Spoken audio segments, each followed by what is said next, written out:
Vietnam, Korea, World War II, Iwo Jima, all memorialized in our nation's capital, all taken in by a select group of veterans on board the final honor flight of the year. My uncle parachuted down in Italy in '43 and was killed. He never got the chance to come home and have a family and enjoy the American life. 58,000 names are on that wall. 58,381. But for half the vets on this trip, there was one stop in particular that carried extra significance. The police memorial. Thank you. Thank you for your service. Ron Miller not only served his country in the Army, he also served his community as a Cincinnati police officer for 4 decades. Yeah, I'm 81 now, and I've always wanted to come to Washington, D.C., but never made it. So this is your first time here? Yeah, first time here, yes. And wouldn't you know it, He come walking through our house, and he's carrying a cadet uniform. I said, what are you doing with that? He said, I started the academy Monday.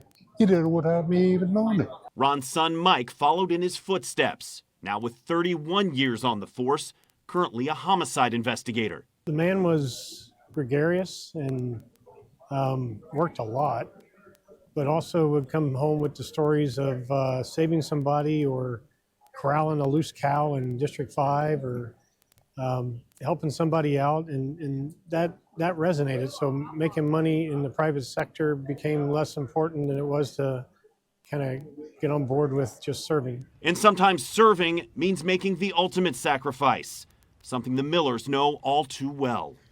I'm the last working member of the Pope and Jeter team, so it resonates very strongly, very emotional, very deep. That's a loss that kind of changed my life path. I want to leave my rose for one of my best friends that was killed on line of duty. That's Charles Burchell. That was a great loss. That was a great loss. It was also a family affair for the Carneys. Why do you want to go in the Army? And he said, because I come from a family that serves. Dad and Army vet Tim spent 29 years with CPD. His son Joe, now in the Ohio National Guard, is currently deployed in D.C. Joe is now a Cincinnati police officer and couldn't pass up the chance to join Dad for a few stops on the trip. Yeah, I found out late Sunday night that Dad would be stopping by for the day and had to come see him. How proud are you to follow in your father's footsteps and your uncle's footsteps in this family tradition of serving your country, but also serving your community as a police officer? Oh, extremely proud. I think it almost goes without saying, just as proud as one can be, that carrying on that legacy and keeping on that tradition, yeah. Fathers and sons steeped in a lifelong brotherhood, serving and protecting, both near and far. There is a special fundraiser on November 4th to help support veterans on future honor flights.